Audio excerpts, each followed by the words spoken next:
بالله من الشيطان الرجيم بسم الله الرحمن الرحيم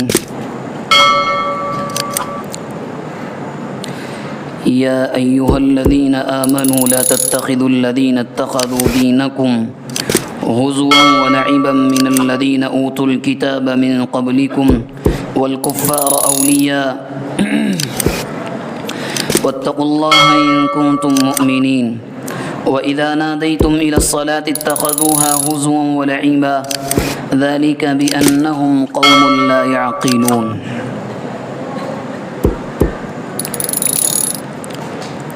یہ قرآن مجید کی سورہ مائدہ ہے اور اس کی چند آیات ہیں۔ ان آیتوں میں اللہ تبارک و تعالی نے یہودیوں کی کچھ صفات بیان کی ہیں اور مسلمانوں کے لیے کچھ احکامات بھی بیان فرمائے ہیں، اور یہ بھی بتلایا ہے کہ یہ مسلمانوں کو تو کیا چھوڑتے، یہ اللہ پر بھی الزامات لگاتے ہیں۔ فرمایا پہلے ایمان والوں کو حکم دیا گیا کہ ایمان والوں ان لوگوں کو اپنا دوست مت بناؤ جنہوں نے تمہارے دین کو مذاق سمجھ لیا ہے، مذاق بنا لیا ہے، اور ان لوگوں کے دین کو بھی جن کو تم سے پہلے کتاب دی گئی،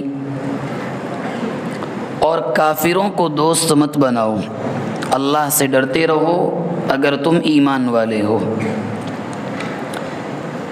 اس میں چاہے یہودی ہوں یا عیسائی ہوں یا کوئی بھی ہو،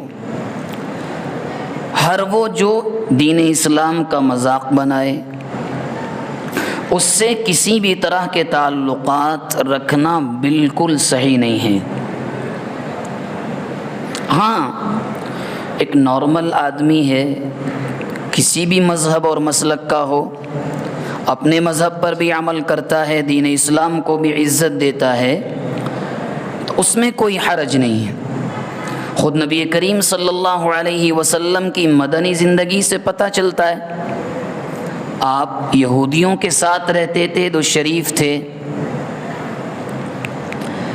لیکن اگر کوئی مذاق بنائے اور جس کے بارے میں ہمیں معلوم ہو کہ نقصان پہنچا رہا ہے، پھر بھی اس کو اپنانا، اس کے کلچر کو اپنانا، تو اس سے بڑی شرم کی، اس سے زیادہ گرنے والی بات کوئی اور نہیں ہو سکتی۔ مثال کے طور پر آج کے زمانے میں کتنی ایسی رسومات ہیں کہ جن کو مسلمانوں نے اپنا لیا ہے، حالانکہ ان کا تعلق مسلمانوں سے ہے ہی نہیں، وہ غیر مذہب والوں کی ہیں، ان کو اپنا لیا، اور ان کی ہیں جو بالخصوص آج کے زمانے میں کم سے کم مسلمانوں کی جان اور مال کے پیچھے ہاتھ دھو کر پڑے ہیں، مختلف بہانوں سے، کہیں اورنگزیب عالمگیر رحمۃ اللہ علیہ کا بہانہ، الگ الگ ریزنز ہیں، مگر پھر بھی ہماری حالت یہ ہے کہ انہی کے کلچر کو ہم اپنا رہے ہیں۔ آپ کہیں گے کیسے؟ اس طرح سے مسلمان نوجوانوں کے گلے میں چینوں کا پڑا ہونا یہ کہاں سے آیا؟ خدا ایک مرتبہ غور کریں، جو 300 گرام 200 گرام سلور کے چینز یا ہاتھوں میں کڑے، یہ آئے کہاں سے؟ نبی اکرم صلی اللہ علیہ وسلم نے تو نہیں پہنے، جن کی تربیت آپ نے فرمائی صحابہ کرام، انہوں نے نہیں پہنا۔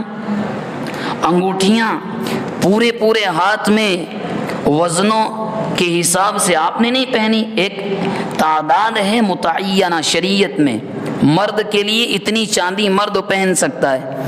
اب خود آپ دیکھیں کہ ہم کس کے کلچر پر جا رہے ہیں اور کس جانب جا رہے ہیں۔ فیشن سمجھ لیا گیا، ہاتھوں میں دھاگا باندھ لینا، مختلف رنگوں کے دادے، یہ آیا کہاں سے؟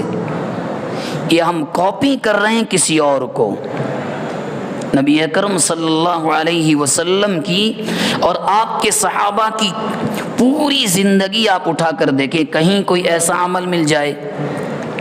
اور آگے چلیں، آپ بالوں کی کٹنگ پر آ جائیں، جسم پر جو کپڑے پہنے جاتے ہیں ان پر آ جائیں، یعنی یہ ہے، لگتا یہ ہے کہ جو ہمیں نقصان پہنچا رہا ہے، ہمارے دین کا مذاق ایسا کہ مسجدوں کے میناروں سے اذان کی آوازیں ان کو برداشت نہیں ہیں، اور ہم انہی کے کلچر پر ہیں اور انہی کی جانب بھاگ رہے ہیں۔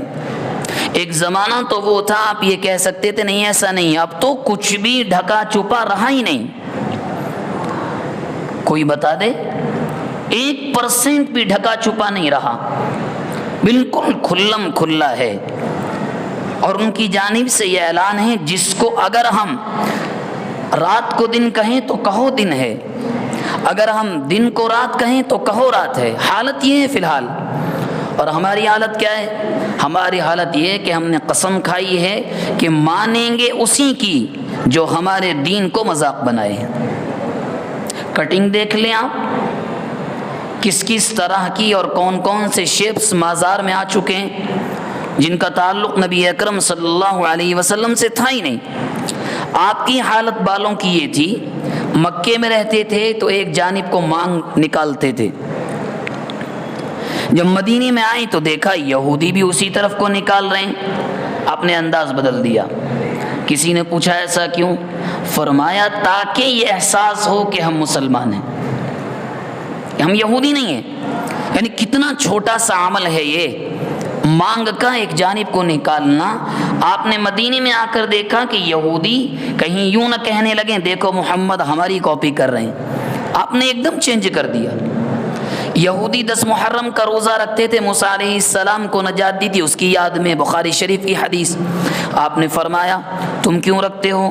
انہوں نے جواب دیا موسیٰ علیہ السلام کی یاد میں۔ آپ نے کہا ہم اگلے سال سے 1 نہیں 2 رکھیں گے۔ کیوں؟ ہم پر موسیٰ علیہ السلام کا زیادہ حق ہے۔ اور اس میں ایک اشارہ یہ بھی تھا، ہم یہودیوں کو کاپی نہیں کر رہے ہیں، ہمارا ایک اپنا الگ مذہب ہے۔ کتنی مثالیں ہمارے پاس ایسی ہیں، اور ہماری حالت یہ ہے کہ آپ ایک زمانہ وہ تھا کہہ سکتے تھے نہیں بال کی کٹنگ کرنے والے برادران وطن ہیں، کٹ کر دیتے، اب تو ہمارے ہیں۔ پوسٹرز بھی اس طرح کے ہیں، آپ یقین نہ کریں، چلو داڑھی کا نکالنا سنت مؤکدہ ہے، اس کو کاٹ لینا سب کے نزدیک یہ گناہ کبیرہ ہے، جو کاٹے گا وہ بھگتے گا۔ مگر ایک چھوٹی سی بات آپ سمجھیں، حالت یہ ہے کٹنگ شاپس کی کہ تصویریں جو فوٹو میں لگائی جاتی، ایک بھی اگر سنت کے مطابق ہو تو آپ ڈھونڈ کر لا کر بتا دیں، ایک بھی اگر سنت کے مطابق ہو لا کر بتا دے کوئی بھی۔ مسلمان کٹنگ شاپ والوں کی دکانوں کا یہ حال ہے، کیا یہ اسلام سے مخالفت نہیں کہ دوسروں کو کاپی کرنا نہیں ہے؟ کتنی بھی آپ کتنی مثالیں ہمارے معاشرے کی لے لیں کہ حالت بڑی خراب ہے، بہت زیادہ خراب ہے۔ اور قرآن نے یہاں یوں کہا کہ ایسے لوگوں کو مت کاپی کیا کرو، ایسے کے پیچھے مت جایا کرو۔ بہرحال اس کے بعد قرآن نے کہا جب تمہیں نماز کے لیے بلایا جاتا ہے تو یہ تمہارا مذاق بناتے ہیں تمہاری نماز کا۔ کیا آج ایسا نہیں ہو رہا ہے؟ کھلم کھلا، یعنی کہ قرآن کی آیتیں ایسا لگتا ہے کہ شاید آج ہی کے لیے نازل ہوئیں۔ یعنی ان لوگوں کے بارے میں قرآن کہہ رہا ہے ان کو قریب مت جاؤ، تمہاری نماز کا بھی مذاق بنا رہے ہیں، اتنی بھی عقل تمہارے پاس نہیں رہی، اتنا بھی ہوش تمہیں نہیں ہے۔ اور ان کا تو پوچھئے کیا کہ جو اپنے آپ کو خود سیاسی لیڈر کہتے ہیں، ان کے تو ایمان کا بھی بھروسہ نہیں ہے، جو سچی بات ہے، جو کرنٹ سچویشن ہے ہماری۔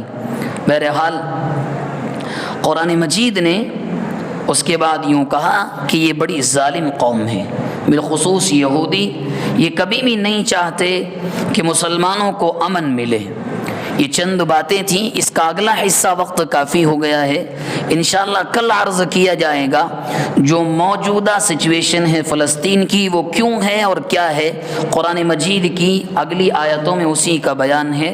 دعا فرمائیں اللہ تبارک و تعالی جو باتیں کہیں گئیں سنی گئیں اخلاص نیت کے ساتھ عمل کی توفیق مرحمت فرمائے۔